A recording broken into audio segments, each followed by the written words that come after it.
اللہم صلی علی سیدنا محمد وعلی آل سیدنا محمد۔ ایک صحابی آقا جی کے پاس آیا، کوئی بات تھی، تو آقا نے اس کو توحید کی، کیونکہ اس کا مسئلہ بھی بہت ضروری ہے۔ آقا جی نے حضرت معاذ کو کہا تھا تو یمن جا رہا ہے، اگر تجھے جلا دیں، تجھے آگ میں ڈال دیں، شرک نہیں کرنا۔ اور شرک معلوم ہے بہت باریک چیز ہے۔ آخر کہ چونٹی کی چال سے زیادہ باریک ہے، کالی رات میں کالی چونٹی کالے پتھر پر چلے نظر آئے گی، اس سے زیادہ باریک ہے۔ اور ہر گناہ زمین سے آسمان تک گناہ آپ کریں، اگر بھر گئے، آپ نے شرک نہیں کیا، ہو سکتا ہے خدا سارے بخش دے۔ حدیثوں میں ایسے بھی آیا، اے میرے بندے، اگر تو نے شرک نہیں کیا ہے اور تم زمین سے آسمان تک گناہ بندے، میں بخشنے میں آؤں گا، کوئی پرواہ نہیں کروں گا، بخش دوں۔ ایک شرک کی معافی نہیں ہے۔ ان الشرک لظلم عظیم، بہت بڑا ظلم ہے۔ وَمَن يُشْرِكْ بِاللَّهِ فَكَأَنَّمَا خَرَّ مِنَ السَّمَاءِ، جو شرک کرتا ہے آسمان سے گرتا ہے، جو آسمان سے گرے بچتا ہے۔ ایک صحابی تھے، آقا جی کے پاس آئے، کہا اللہ چاہے گا آپ چاہیں گے۔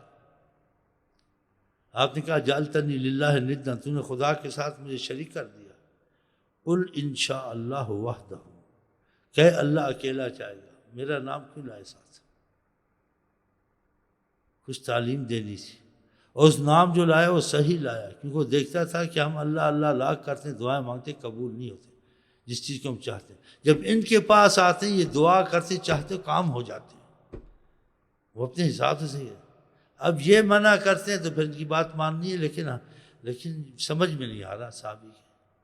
یہ کہتے ہیں اللہ اکیلا چاہے، اللہ کو ہم تھک جاتے ہیں، بارش دے نہیں آتی، جب آپ کہتے ہیں ایک دم آتی ہے، کیا بات ہے؟ اور اتنی مصیبتیں ہماری ٹلتی ہیں، آپ کی وجہ سے ٹلتی ہیں، جب آپ چاہتے ہیں دعا کرتے ہیں۔ کہا تو صحیح تھا اس نے، لیکن آقا جی پہلی لوگ جو یہود نصارہ اپنے نبیوں کے ساتھ شرک کرنے لگے، کہا یہ ایسے مبتلا نہ، ان کو مضبوط کرنا تھا۔ وہ چپ ہو گیا، آپ بھی تھوڑے خاموش ہو گئے، یہ مفہوم ہے۔ آپ کے انداز ایسے، وہ تھوڑی دیر کے بعد بولے، اگر تم ایسا سمجھتے ہو کہ میرا تمہارے میں آنا ایک بہت بڑی رحمت کا نزول ہے اور ایک بہت بڑا تم پر خدا کا احسان ہے، اس چیز کو سمجھ چکے ہو، جیسے خدا نے کہا لقد من اللہ علی المؤمنین، خدا نے ایمان والوں پر احسان کیا، آپ کو بھیج دیا، تو فائدہ ہے تو بھیجا نا، وسیلہ بنتے تو فائدہ، تو اس کو کیسے سمجھایا بعد میں؟ تھوڑا توقف کیا، وہ خاموش۔ اگر ایسا کہنا چاہتے ہو خدا سے ملا کر نہ کہو، خدا کا میرا فرق رکھا ہوگا کہ وسیلے کی صورت میں، قل انشاء اللہ ثم شاء محمد، ایسے کہو اللہ چاہیں گے پھر حضرت محمد مصطفیٰ چاہیں گے، ایسا ملا کر مت کہو۔ دیکھا کیسے؟ جیسے 24 یا پیر مدد یا غوث مدد یا علی مدد، یہ آیا دیواروں پہ لکھا ہوا ہے، کلفیوں کے ادھر لکھا ہوا ہے، یہ اسلام نے سکھایا، یہ سارے شرک کرتے ہیں، اور یہ مولوی شرک ان کو سکھاتے ہیں۔ ایک بزرگ نے کبھی کیا، ہمیشہ نہیں کہا، وہ ایک شعر مل گیا، اس کو اساسی 24 گھنٹے کہتے تھے، اور پھر وہ عارف لوگ تھے، جیسے درود تاج ہے، اگر کوئی سمجھ سے نہ پڑھے بالکل آدمی کا کافر ہو جاتا ہے، اور سمجھ سے پڑھے تو عاشق رسول ہو جاتا ہے۔ لیکن یہ درود کبھی کبھی پڑھنے چاہیے، ہر وقت نہیں، برکت کے لیے۔ زیادہ وہی درود پڑھے جو نبی کریم کی زبان مبارک سے نکلا، اس کو ترجیح دے، ان میں نہ لگے زیادہ۔ درود تاج میں اللہم صلی اللہ علیہ سیدنا محمد آ گیا تھا۔ اللہ تعالیٰ قرآن میں آپ کہتے ہیں کہ کوئی مصیبت آئے، عذاب آئے، کوئی تکلیف آئے، خدا کے سوا کوئی نہیں ہٹا سکتا، یعنی اللہ ہی ہٹاتا ہے، کوئی نہیں ہٹاتا۔ اب اللہ ہی ہٹائے، کوئی نہیں، اس کوئی میں نبی ولی ساری دنیا آ گئی، بت بھی آ گئے، کافر بھی آ گئے، مسلمان بھی آ گئے، اولیاء بھی آ گئے، انبیاء بھی سارے آ گئے، کہ کوئی نہیں ہٹا سکتا۔ قرآن، آپ قرآن کو بدل سکتے ہیں؟ وہی امسسک اللہ بضر، 2 آیتیں اور بھی بڑی آیتیں، لیکن یہ اس قسم کی، فلا کاشف لہ الا ہو، کوئی نہیں ہٹائے گا تمہاری مصیبت اللہ کے سوا۔ اور حدیث میں لو اجتمعت الانس والجن، جن انسان جمع ہو جائیں، کسی کو کوئی مصیبت ہٹائے، نقصان نہیں پہنچا سکتے جب تک اللہ نہیں چاہے۔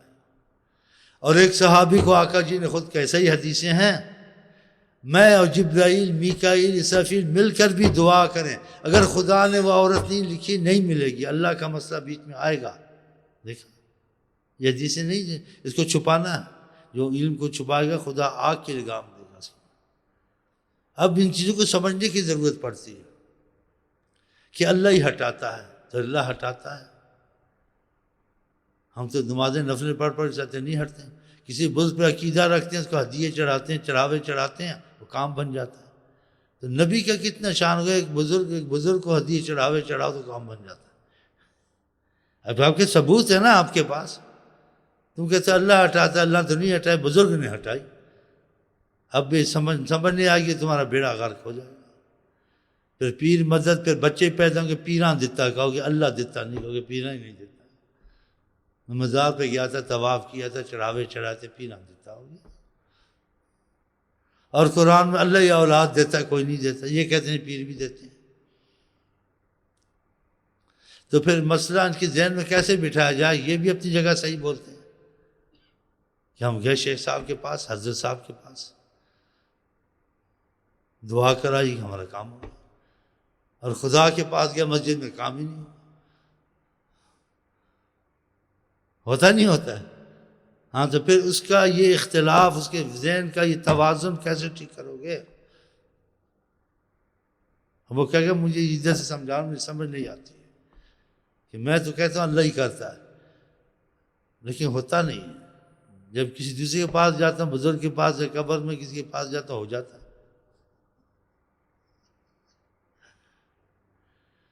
یہ بہت بڑا دھوکہ ہے اور بہت بڑی ناسمجھی کی بات ہے کہ اللہ ہی کرتا ہے، بزرگ نہیں کرتا. لیکن بزرگ کا خدا سے تعلق ہے، خدا سے کروا لیتا ہے، کرتا نہیں. سمجھ کرتا نہیں، کروا لیتا ہے. تم خدا سے نہیں کر، تم نے خدا کو راضی نہیں کیا، اس نے خدا سے جوڑ گٹھ کر لیا، خدا کو راضی کر لیا. اب سمجھے؟ اب مسئلہ حل ہو گیا. اللہ ہی کرتا ہے، بزرگ نہیں کرتا. کیونکہ بزرگ نے کیا، بزرگ نے خود نہیں کیا. بزرگ نے دعا مانگی، اللہ سے کروایا. تم نے دعا مانگی، تمہاری دعا نہیں قبول، اس کی ہو گئی. اللہ نے تمہاری دعا سے نہیں کیا، اس کی دعا سے کیا. کہ خدا سے ڈرتا تھا. اب سمجھے؟ تو انبیاء اولیاء مصیبتیں نہیں ہٹاتے، اللہ ہٹاتے. اور یہ ہٹوا سکتے ہیں بس. اب سمجھے؟ اب اختلاف ختم ہو گیا. اب درود تاج میں شرک نہیں ہے، کیونکہ وہ لفظ اگر ظاہر لوگے شرک ہوگا. اگر اس مطلب اس فہم سے پڑھو گے، اس سمجھ سے پڑھو گے، شرک نہیں ہے. جیسے خدا کہتا ہے تم کو کوئی تکلیف مصیبت ہے، خدا کے سوا کوئی نہیں ہٹا سکتا. اور درود تاج میں دافع البلاء والوباء والقحط والمرض، بلاؤں کے، قحط سالی کے، مرضوں کے دفع کرنے والے ہیں. اسمہ مکتوب مرفوع مشفون، وہ تو بڑی چیز ہے، ان کا نام بھی، اس سے بھی بلائیں دفع ہوتی ہیں. منقوش فی اللوح والقلم، لوح قلم پہ نام مقدس لکھا ہوا ہے. اب کہ قرآن میں تو نہیں ہے، تو شرک ہو گیا. اگر تم سمجھ سے کام لو، سمجھ میں آ گیا، کیونکہ وہ عارف لوگ ہوتے ہیں اور تم کو خدا نے فہم صلاحیت علم کی دی ہوئی ہے. اسی قرآن میں فوق کل ذی علم علیم، ہر ایک علم وہاں سے علم والا اونچا ہوتا ہے. پھر کیسے ان کا اتفاق ہوگا؟ آ کر کے لوگوں سے بات کرو جتنی ان کی صلاحیت علم میں ہو، نہ ہو تو نہ کرو. سمجھے کہ نہیں، الٹ معاملہ ہو جائے. تو یہ درود تاج سب کو دینا اچھا نہیں ہے، اور سب کو جبر نہیں ہے. تم وہ درود میں وہ اگر سمجھ میں آ جائے تب بھی ہر وقت پڑھنا اچھا نہیں. ہر وقت وہی دعائیں پڑھی جائیں، وہی درود پڑھی جائیں جو آقا کی زبان سے نکلی، وہ سب سے افضل ہوں گی نہیں ہوں گی اسی پہ. بہرحال یہ قرآن میں کوئی نہیں ہٹا سکتا. انہوں نے کہا دافع البلاء والوباء والقحط. اگر اس نے کہا کہ ہاں اللہ ہی ہٹاتا ہے، لیکن آقا جی بھی ہٹاتے ہیں. لیکن آقا جی کیسے ہٹاتے ہیں؟ جب اللہ سے دعا مانگتے ہیں ہٹ جاتا ہے. اب شرک نہیں ہوا. تمہاری سمجھ میں بات آ گئی. وسیلے کے طور سے دافع البلاء ہے، اللہ حقیقتاً ہے. انبیاء اولیاء حقیقتاً دافع البلاء نہیں. حضرت محمد مصطفیٰ، اسی قرآن میں آقا جی کو اللہ تعالیٰ نے کہا قل لا املک لنفسی ضرا ولا نفعا الا ما شاء اللہ. میں خود حضرت محمد مصطفیٰ اپنے نفع نقصان کا مالک نہیں، میرے ہاتھ میں، مگر اتنا کچھ ہے جتنا خدا نے مجھ پر کرم کیا اس کا میں مالک ہوں. اللہ کی عطا سے دیکھا، اللہ کی عطا کتنی ہے، اتنی ہے کہ آپ اندازہ نہیں کر سکتے حضرت محمد مصطفیٰ کا. کسی آیتوں کو دیکھ لیں، وَكَانَ فَضْلُ اللَّهِ عَلَيْكَ عَظِيمًا، اللہ کا عظیم اگر رحمت اور فضل ہے تو حضرت محمد مصطفیٰ پر۔ دیکھا اس میں جو لوگ کچھ نااہل ہیں، نیم حکیم خطرہ جان، نیم ملا خطرہ ایمان، نبی کریم کی بے ادبی اور ان کی عظمت کو نظر انداز کر دیتے ہیں۔ کہتے قرآن میں یمسسک اللہ بے، تم کوئی مصیبت چھوئے خدا کے سوا کوئی نہیں ہٹا نہیں سکتا، تم خام خواہ نبیوں ولیوں میں کیا رکھا ہے؟ تو آقا کی دعا مانگتے ہٹتی تھی نہیں ہٹتی تھی۔ اور دوسری آیت پڑھتے ہیں، کیا بولتے ہیں وَإِذَا سَأَلَكَ عِبَادِي فَإِنِّي قَرِيبٌ، جو بندے پوچھیں بہت قریب مشارک ہیں تو مجھ سے دعا مانگو، خدا نے کہا ہے۔ لیکن تم اتنے قریب ہو جتنے حضرت محمد مصطفیٰ، تو پھر مکل ماری گئی۔ اور صحابہ کو پتہ نہیں تھا، آقا جی نے سکھایا کہ اللہ شارک کے قریب ہے۔ جو آقا جی کے پاس آتے تھے تو آقا جی کہ میرے پاس کیا، تو اللہ قریب ہے، جا کے مانگ لو، بارش مانگ لو، جو چیز کو تکلیف ہے اللہ سے مانگو۔ میں نے یہ کہا نہیں کہا، ان کی دعائیں مانگی، ان کے کام بن گئے۔ ان کو پتہ نہیں تھا، ان کو یہ پتہ تھا کہ جتنے اللہ کے یہ قریب ہم اتنے قریب نہیں ہیں۔ ہماری دعا کب قبول ہو نہ ہو، اگر یہ کرم فرمائیں کہ مسئلہ فوراً حل ہو جائے۔ تو نبی ولی ہٹاتے نہیں ہیں، ہٹواتے ہیں۔ جیسے حکومت میں کام اگر وزیر کرتا ہے یا بادشاہ کرتا ہے ہو جاتا ہے۔ کوئی وزیر تمہارا کام کرتا ہے تو بندی دستخط کرا کے لاتا، کرواتا ہے، خود نہیں کرتا، لیکن تم مختصر بات کرنے کے لیے کہتے ہیں وزیر صاحب نے کام کر دیا۔ بادشاہ دستخط نہ کرتا تو وہ ہوتا نہ ہوتا۔ ایسے اللہ قبول نہ کرتا، نبیوں کی دعا بھی قبول نہیں ہو سکتی۔ تو اللہ ان کی زیادہ قبول کرتا ہے، دوسروں کی بھی کرتا ہے، لیکن ان کو جتنی قبولیت ہے اتنی کسی کو نہیں ہے۔ تو ان کا وسیلہ کرنا، ان کو واسطہ بنانا وسیلے کے طور سے، یہ تو بہت ہی ضروری ہے۔ اب سمجھیے، میں کافی کوشش کی وضاحت سے آپ کو سمجھا دوں کہ آپ شرک سے بھی بچیں اور آقا جی کو اعظم وسیلہ ہر مصیبت میں، دنیا کی ہو، آخرت کی ہو، بیماری کی ہو، کوئی اگر وہ آپ کے وسیلہ بن گیا آپ کا مشکل فوراً حل ہے۔ تو اس میں یہ ہوتا ہے اللہ نے حل کیا حضرت محمد مصطفیٰ کے تو ہے۔ تو بعض وقت انسان جن کو تعلق ہوتا ہے رسول اللہ صلی اللہ علیہ وسلم سے، جن کو زیارتیں ہوتی ہیں، وہ مختصر بات کرتے ہیں، جیسے کہ کہتے ہیں بھائی وزیر صاحب نے کرم کیا، ہمارا کام ہو گیا، مطلب وہ دستخط کرا کے لائے، بادشاہ سے آرڈر لیا۔ ایسی بعض وقت کہا جاتا ہے کہ آقا جی نے کرم کیا، وہ مطلب ہوتا ہے کہ ہر وقت نہیں کہنا چاہیے، لوگ سمجھتے نہیں، بعض وقت نکل جاتا ہے کہ کام تو نہ ہوتے، بس آقا جی نے مہربانی کی، نظر رحمت کی، خدا راضی ہو۔ اب سمجھے، اب مسئلہ بہت آسان ہو گیا۔ تو یہ بھی آپ کے ذہن سے نہ نکلے، نہیں تو اگر عظمت مصطفیٰ آپ کے ذہن میں نکل گیا اور بے ادب ہوگا، تمہارا کچھ نہیں بنے گا دنیا آخرت۔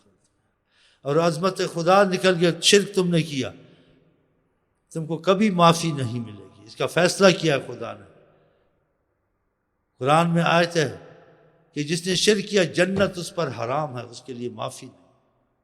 دیکھا، یہ شرک سے بچیں اور ایسے کام نہ کریں، طوافیں کرنے، منتیں ماننی، صحابہ نے ایسے کام نہیں کیے۔ پہلے منع تھا، پھر آپ جب اجازت دی کہ قبر پر کیا جا کر کرو، یہ جو یہ کرتے ہیں یہ کرو۔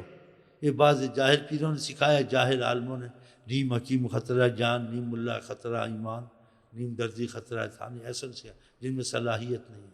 اگر یہ قبر پہ جاؤ یہ کرو، کیا کرو، وہ دعا ہے سکھائی جس کا ترجمہ ہے کہ السلام، کہ تم چلے گئے تم پر سلام ہو، اللہ تم پر بھی رحم کرے، ہم بھی آنے والے، خدا ہم پر بھی رحم کرے۔ ان کی کچھ صدقہ خیرات کر دو، یا جیسے کچھ ثبوت ہے، کچھ قرآن کی آیتیں بخش دو، وہاں جا کے چلے کاٹنے، یہ کاٹنے، فلان کاٹے پڑے۔ آقا جی یہ چیزیں نہیں سکھائی، ہم نے چلے نہیں کاٹے۔ بہرحال یہ چیزیں ضروری تھیں، عظمت مصطفیٰ کی بھی کچھ تھوڑا سا میں نے آپ کو سمجھا دیا ہے، اور شرک کا بھی سمجھا دیا ہے۔ اور ہر معاملے میں اللہ تعالیٰ کے ہمارے تمہارے درمیان میں حضرت محمد مصطفیٰ ہیں وسیلے کے طور سے۔ صحابہ کو کوئی مشکل آتی تھی تو اللہ قریب تھا نہیں تھا، ان کو پتہ تھا کہ اللہ کے جتنے یہ قریب ہیں اتنے قریب ہم نہیں ہیں، ان کی دعا قبول ہوتی ہے۔ اسی دعا کے نظیر صاحب بزرگوں سے بھی دعا کا مسئلہ رکھتا ہے۔ تو یہ بات آپ کی سمجھ میں آ گئی، اس پر میں بات کو ختم کرتا ہوں کہ شرک سے بھی بچیں اور آقا کی بے ادبی سے بچیں۔ اس کو سب دہرانے کی ضرورت نہیں ہے، وہ بہت سی کیسٹس میں دیکھو آقا کے وسیلے ہونے کی کتنی زبردست دلیلیں میں نے دی، جس کو انشاءاللہ قیامت تک کوئی رد نہیں کر سکتا۔ اور شرک سے بھی بڑا بچیں، پاکستان میں شرک بڑا ہوتا ہے، اور سمجھانے والے کو سمجھا نہیں سکتے ہیں، اور جب سمجھاتے ہیں تو وضاحت اتنی کرتے ہیں ان کو سمجھ نہیں آتا، پھر وہی کہتے ہیں پتہ نہیں ہے کچھ کہندا تے کچھ آسان نہیں پتہ اسی کتنے جائیں، تو پھر کتنے جائیں تے اتھے ہی جائیں، کتنے جائیں جو چیز سمجھنا ہے ان سے چھڑ دے بس، واللہ عالم، بس ختم، گل ہی ختم۔ ہاں پڑھو ہی نہیں اس میں، پہلے میں نے کہا کہ دا ما یریبک الی ما، جو چیزوں ترجم نہ آکان کیا چھوڑ دو، قرآن سے اختلاف ہو چھوڑ دو تو راحت ہے، اس میں پڑھنے سے تمہیں مصیبت ہے۔ اور جن کو علم ملا ہے بعضوں کو تھوڑا بہت اور بحث کرتے ہیں وہ اپنا ایمان کو تباہ کر کے مرتے ہیں۔ علم جتنا بھی پڑھے اس کی مفہوم باقی رہتے ہیں۔ خضر علیہ السلام، موسیٰ علیہ السلام جب گئے تھے اضافہ علم کا چاہا، انہوں نے کیا کہا ان کو؟ کہا سمندر دیکھا ہے؟ کہاں دیکھ رہے ہیں؟ کہا اس میں سے قطرہ پانی نکال لو تو پھر کتنا باقی؟ کہا تو جیسے کسی نے کچھ نکالا نہیں قطرے سے تو فرق نہیں۔ کہا علم ایسا سمندر جتنے کچھ سیکھا سمجھو سیکھا ہی سمندر باقی ہے، تو پھر اس چیزیں میں زیادہ نہ پڑھیں۔ تمہارے لیے آسان جس کی سمجھ ہے وہ تو خدا نے آسان، 5 وقت کی نماز، کوئی گناہ توبہ، اور جو قرآن حدیث میں اس میں زیادہ بحث نہ کریں، ایک نیت رکھیں، ایک عقیدہ چھوٹا سا، اس میں سب کچھ آ جائے گا۔ آقا جی نے امت کو اتنا پریشان نہیں کیا جتنے یہ مولوی پریشان کرتے ہیں کہ جو قرآن حدیث میں سب پہ میں ایمان رکھتا ہوں، میری سمجھ میں آئے نہ آئے بس، اور نہ اس میں بحث کرتا ہوں، نہ اس کے سمجھنے کی زیادہ کوشش کرتا ہوں۔ اسی زیادہ سے کوئی یہ کچھ بولے گا وہ کچھ بولے گا، عام چیز سب کو سمجھ ہے، یہ گناہ ہے، نہیں کرنا ہے، اللہ ایک ہے، ٹھیک ہے، رسول اللہ برحق رسول ہے، ٹھیک ہے، بس ختم۔ اور جو اختلاف کی بات کرے یا اختلاف کی کتاب نہ دیکھو، یہ وسوسے آپ کو اتنا پریشان کریں کہ مرتے دم تک پریشان کریں۔ کوئی مولوی ہے، بریلوی ہے، دیوبندی، سب کا احترام کرنا۔ آقا جی نے کہا کہ عالم کا اور سفید داڑھی والے کا اور حافظ قرآن کا اور عادل بادشاہ کا جو احترام نہیں کرتا وہ منافق ہے۔ سب علماء، سب کا احترام۔ جہاں قرآن حدیث سے اختلاف کی باتیں نہیں کہ کوئی بھی کہے ٹھیک ہے جزاک اللہ خیر، اور جہاں اختلاف کی بات کوئی کرے ایک دم بھاگنا، مسجد سے دیکھنا ہی نہیں۔ اختلاف کی بات نہ سنیں نہ پڑھیں۔ آپ کے بعد زندگی کی بہت مہلت تھوڑی، 2-4 دن ہے، کسی کب چلا جانا۔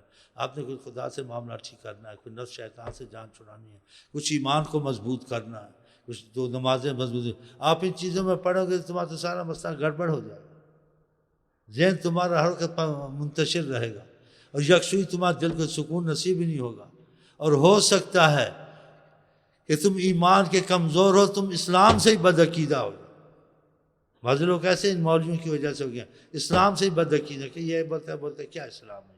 اب بتائیں، مذہب اسلام جیسا مذہب دنیا میں نہیں، ایسا آسان مذہب دنیا میں نہیں، ایسا بھائی چارے والی رحمت دنیا میں نہیں کہ عربی کو اجمی پہ فضیلت نہیں، کالے کو گورے، بس ایک عمل سے جتنا نسب حسب آ کے تم نسب حسب لے کے نہیں گئے، تم عمل کے ساتھ آؤ۔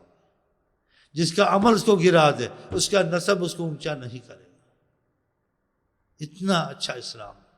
بہرحال اللہ کا شکر کرتے ہیں خدا نے ہم کو کلمہ نصیب کیا، جیسے مسلمان بنے، اور مسلمان کے بعد جب تک ایمان والا نہیں بنے گا وہ خطرے میں رہے گا۔ مسلمان اگر ایمان والا نہیں بنا، ایمان کہتے محبت کو۔ آقا جی نے 3 دفعہ کہا الا لا ایمان اللہ، الا لا، جس کو محبت نہیں، محبت نہیں، اس کو ایمان نہیں۔ 3 دفعہ آقا جی نے کہا محبت یہی ایمان ہے۔ تو یہ پھر کیسے پیدا ہوگی؟ آپ کسی کی بہت مانیں، آپ سے محبت کرے گا، آپ محبت پیدا ہو جائے گی۔ آپ نیت کی محبت رکھ لیں خدا سے، جو خدا رسول کہتے ہو بات میں مانوں گا، دل سے مانوں گا، نیت کر لیں۔ کچھ عرصے کے بعد آپ میں کیفیت پیدا ہو جائے گی کہ پہلے وہ کام تکلف سے کرتے تھے، دل کو گھسیٹتے تھے، لگن نہیں تھی۔ اب دل میں ایک جوش ہے کہ اس کام کو کرنا ہے، ضرور کرنا ہے، دل سے کرنا ہے۔ جب تک کہ آپ وہ کام کر نہیں لیتے، محبت جو پیدا ہوتی ہے، آپ کے اندر ایک جوش ہوتا ہے، آپ کو سکون نہیں ہوتا۔ جب کر لیتے پھر آپ کو ٹھنڈ پڑتی ہے، سکون نہیں، پھر خدا پیدا کرے گا۔ تو پہلے آپ ابتدا کریں گے کہ آپ کو خدا رسول کی اطاعت کی حاجت ہے، خدا کو تو حاجت نہیں۔ اسی اللہ تعالیٰ نے مخلوق سے ابتدا کی ہے اپنی محبت کا۔ کہا کوئی میری طرف ایک بالش آتا میں ایک ہاتھ آتا ہوں، کوئی میری طرف ایک ہاتھ آتا میں چل کے آتا ہوں، اللہ جی کہتے ہیں۔ جو چل کے آتا ہے اللہ جی کہتے ہیں میں اس طرف بھاگتا ہوں،